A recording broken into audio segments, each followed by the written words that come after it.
Miyamgi apama matung in na mityeng taminarasi kanglay ningol amadi matarosing competition da makok matang takraba video mangagi compilation video. Manipur manung amadi mapalgi purup kaya na saruk yado na thajan birakpa qualify oikiba contestant group ni puhumdogi maraktagi khagalaba video mga. Manipuri short video competition adugi winner oikraba Lakhipur Kasar Assam dagi amalgam production gi ningol lipun mityeng taminarasi.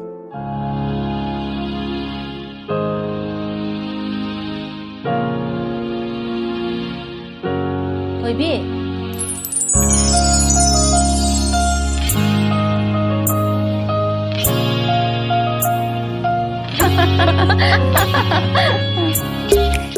Thôi Bi, lao, lôi đi vô, lôi đi.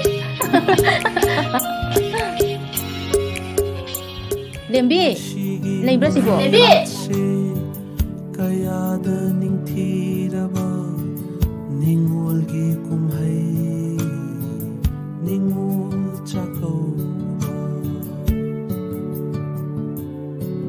Liêm Bi, em đã có nắm này rồi. Lấy thì lôi cha cô vừa dẫn ra rồi mai cha ta ngày hầu đấy Liêm Bi, cái gì nó nặng tụ cái nó cũng ngăn thời đi tụ bỏ.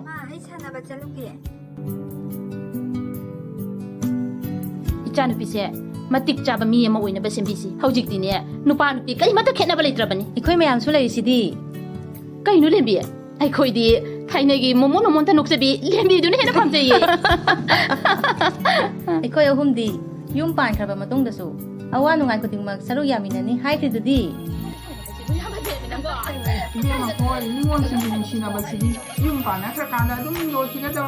Ikoi ahum di nuksina ba sidi adumaine hekte logi da wona ti ima. Liêm Bi, kena tahu bisa? Liêm Bi, se, ai khoi nangi kenum purak bani.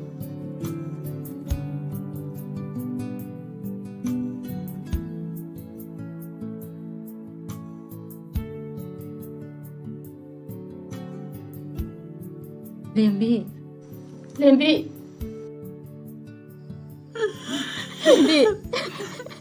Video asina juri ahum dagi fangkiba mark team out of 30 da 28 costume da 28 acting da 25 technical da 19 namadi video asina piriba paujal da 28 phangduna apunba mark chama yankhai gi manungda mark chama ga kunipan phangduna winner oiki. Award asida cash prize 5000 rupees cash prize asibu sponsor to birakibana Wahengum Irrigation Enterprises. Gift hamper da Babina Diagnostics ki Babina Platinum Preventive Health Checkup Plan asida 72 days yauri. Gayana Challenge ki chawrakna lupa lising ni chataret muki hair and body care ki tongan mapochang sing. Mediland ki 2000 rupees ki eye care amadi 600 rupees ki India Health Card ki gift voucher amasung Akoi Agro Milling Associate ki 1 kg premium rice bran yauki. Competition asigi first runner up ta Mapari Mamom Production nongada awangi khaurang na ngaijarakpa mityeng taminarasi. Ima, oh Ima, ayo re. Bema, salah edana. Lau bema, nasi lai lau he. Tholo. Ayah, Jaya, nang lau ba? Jaya, teman keren ya. Ije tak kira dengan saya lah keren. Hari ni tu dia Ima, ai tak kelege tahu kan sana hanbioi dah hancat luki. Ngai koi bema, tapi naruh untuk nak salah ni nang bo. Ngai ni bema nang bo. Tak kele. Lesna, nang sior ena. Nang kay daw dike. Sana mana tu selalu sila oh. Hoi jalo sila tu na parane. Sana hanbi dugu yobu yorot la madrane. Madi impan daga mayong pale lam galapa tu Oh tu ni, cak lagi yang orang siapa? Yang sila. Yo dia orang mana? Yorok tengah ni. Channel ni suyo re dana. Lao kakalo. Pong. Hoi ta so. Channel ni suyo ra banina no ihum ne wari sana hogo ko ibung ne awar pa hepete yamge ko imung da. Hoi ta so. Bema unakida basu kuire dana aikoi ni piron ga amta hongdok tagai nang manaksida prabab chelai ni. Bima nang dini impan dan yung pan kibadegi nasa nasugasi yam hong mengo. Ya he bema, ai kidi lai noi ni buk mai tori anai kadi yau te ko. Ado lesai matam da nusibani ko. Nusibani. Hujik tiloi na tam na de ko. Ingon sa kau bunumita asum na pun manata na panglore ko. Aduna ni bema aikoi na ningon jakobo numise khaurang na ngai jerise. Video asina juri ahum dagi phangkiba mark team da out of 30 da 22 costume da 29, acting da 20, technical da 23 amadi video asina piriba paujal da 20 phangduna apunba mark chama yankhigi manungda chama ga taramari phangki. Award asida cash prize 3000 rupees. Cash prize asibu sponsor tobirakibana Wahengbam Irrigation Enterprises. Gift hamper da Babina Diagnostics ki Babina Gold Preventive Health Checkup Plan. Masida test makal 62 yauri. Gaya Natural gi chaurakna lupa lising ani ga chama muki hair and body care gi tongan pochang sing. Medillion gi 1000 rupees ki eye care amadi 600 rupees ki India Health Card ki gift voucher amasung akoi agro miling gi 1 kg premium rice bran yauri. Second runner up ta Mayang Lambam Film Production Malomgi aigi ipuroi badi pirangni mityeng taminarasi.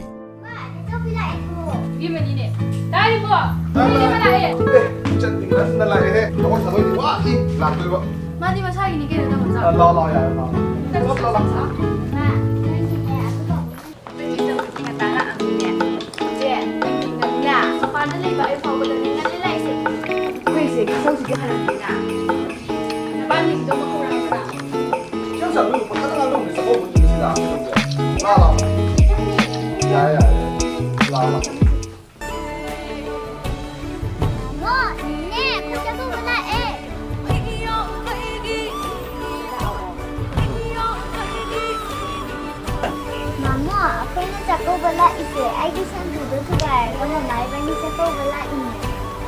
Janu, masuk ni se, ni panggil aku.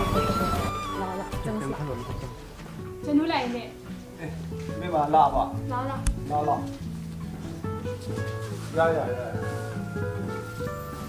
Chal gidi. Ibung datang di hakim ni. Pemahum jika.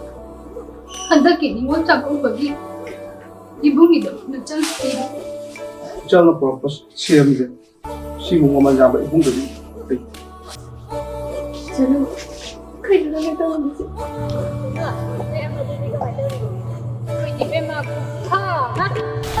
Kau gini kenapa? Ibu ni kita kau ni.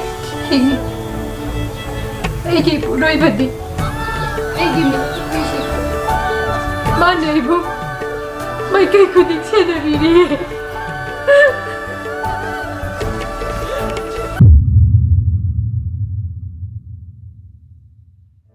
Video asina phangkiba mark theme da out of 30 da 25, costume da 25, acting da 28, technical da 16 amadi video asina piriba paujal da 20 phangduna apunma mark chama yankhigi manungda chama ga tarahum doi phangki.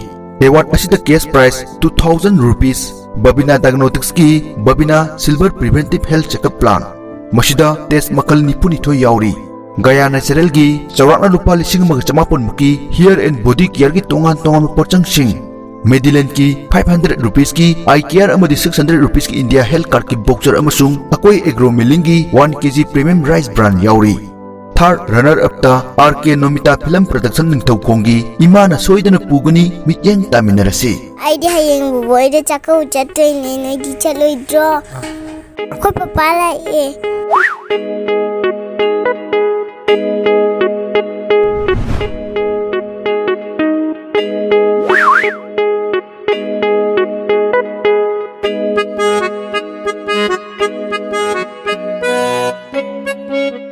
Baba, aku maga yang cakap jatuh ini. Karigi Chakova. Boy de cakap jatuh ini haba. Sapir, lo, nungsangsa. Karino tamo angang sida onsinduna mutorido. Nathibong na yung oksalaga imong sida suyam na olise. Nasa ne Chakova kani haise. Yum sida kana laongge. Kana laongge ba? Nang na Paodam sa ni waro. Tasaw la ame nganta la una hayeng Chakova. Nang na Paodam sa ni waro. Nang ibu kana lagi ba? Luhong wada lufa ama wa puthoga. Isa lady, ichal lady na nang buluhong birak pro. Karino nang ngasi haise kum amagi no makhak lakpa. Chakova sida luhong bidre lokhat bidre na I chatluranu hairo. Ngasima nasa se puraga ne chat khosolo. Yum sida muana halakano. Yam nu sida ne na famda. Chat khosolo. Chat khosolo. Bema mama na soidana icha Chakova pugani. Mama ay chakau chalaroige anang aduman kakano. Baba ay chakau chalaroige mama ada dumay taubikano. Video asina phangkhiba mark theme da out of 30 da 17, costume da 20, acting da 26, technical da 26 amadi video asina piriba paujel da 16 phangduna apunba mark chama yankhai gi manungda chama ga manga phangkhi. For runner up da Thaimai Jackson production langon pokpi nambol gi lapnaru rabaningol mitjeng taminarasi.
Video asina phangkhiba mark theme da out of 30 da 23, costume da 25, acting da 20, technical da 15 amadi video asina piriba paujel da 17 phangduna apunma mark chama yankhi gi manung da chama phangkhi.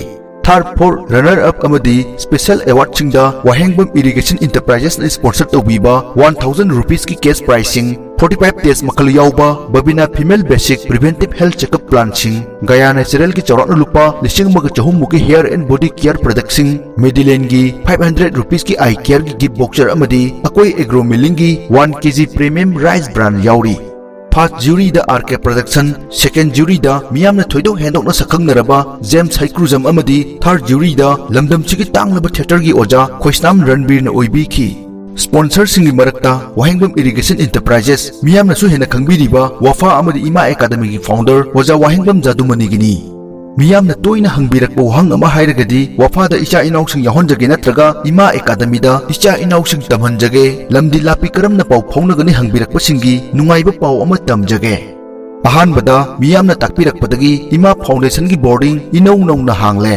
Loinana Wafa gi leijaramba course singsu Asian Football Confederation AFC gi A-listed course singdagi training phangduna hena ichang thongna icha inau kiyabu thoina hena makhong sombiduna international sport ta Manipur bu hena khumang choksan hanab honari.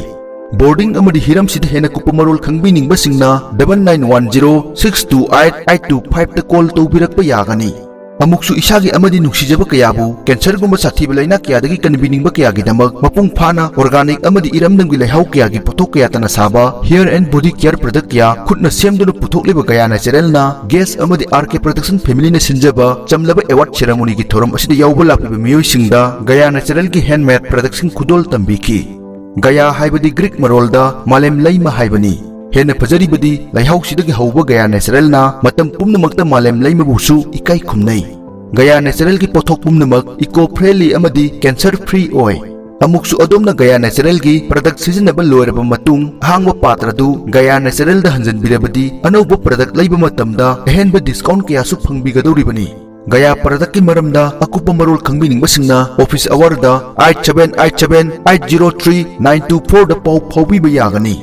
फजबखक नतना ममलसु तांगबा मिरमगी पोथोकी महूत यलौंगोइदगी चथरकबा इरमदंगी हिदाक अमदी ngasiगी साइंस का कुसमनदुना पुथोकलिबा गया नेचुरल सिजनरसी एवार्ड सेरेमनी फंक्शन असिदा गया नेचुरल गी हैंडमेड ऑर्गेनिक अमदी हर्बन छापोन यांखैसु कुदोल तंबीखी ngasi ikutta sel laidunasु regular health checkup tok haibasi खुनाइसिदा इटोप टोपो वाफम अमगुम उनरी matangsida babina diagnostics na RK protection kanglai ningol amadi mataroising contest ki winner singda mathang manau naina babina platinum gold silver amadi female basic package ani galona na special price oina female basic package amagusu sponsor to wiki health checkup plan sing asida tongan ba test makal humudrani thoi humpuni thoi nifuni thoi amadi nifu mangadi free of cost phangduna tungda lakadaba haksel ge arugu phibam kayadagi ngakthokpa ngamgadori bani miyamna hena toina sakhangnaraba Medline Foundation nasu winners first runner up amadi second runner up takraba singda lishing ani lishing ama amadi chamngagi Medline eye care gift voucher khudol tambagalona na